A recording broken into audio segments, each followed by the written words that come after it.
大家好，今日布丁帶你哋嚟到位於火炭站頂星海提岸一個850尺3房一套，仲會有埋姐姐房。姐姐個房係套房嚟㗎，帶你哋睇下先。姐姐個房除咗有冷氣機，仲會有埋個洗手間、獨立廁所。到個廚房啦，發展商已經將個雪櫃擺咗喺呢邊，仲會可以擺到幾支紅酒嘅紅酒櫃、洗衣機，仲會有埋蒸焗爐，有3個明火煮食爐。蒸焗爐同埋煮食爐都會用到 Miele 嘅。星盆有2個啦，我覺得呢個廚房嘅空間感好闊落嘅，就算有2個姐姐喺度煮嘢食都冇問題。但係你哋睇埋個廳啦，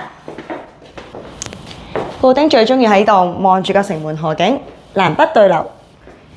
仲要呢度嘅所有家私都係送俾你嘅，送嘅。好，再過到嚟臥室區呢一度，呢度3間房都各自做咗唔同嘅裝修同埋設計。我哋而家即刻嚟睇下每一間房，逐間望一望究竟係點樣啦。第一間參觀嘅就係呢間客房部分，咁可以見到啦，呢度嘅床啦同埋衣櫃都已經做好晒㗎啦。咁一打開，入邊嘅間隔全部都係齊晒，可以俾你攞嚟擺衫啦。呢度仲有好細心做咗個插電位，可以俾你喺度叉手機，夜晚臨瞓之前叉晒佢。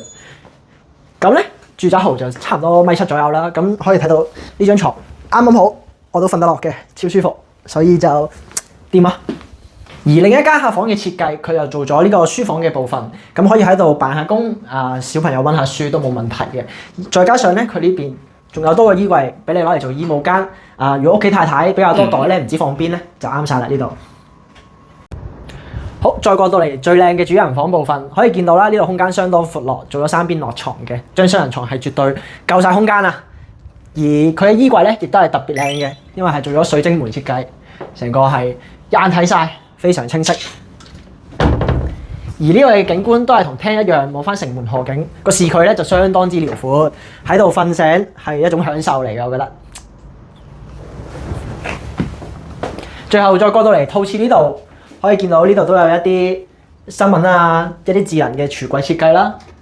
咁呢度都所有嘢都準備好晒俾你即買就即入住噶啦，冇問題。而且呢個交通非常方便，落去火炭地鐵站只需要2分鐘左右。而且我哋可以直接去到金鐘，又直接去到深圳。如果你都想嚟參觀呢一個單位，記得快啲聯絡我哋啦！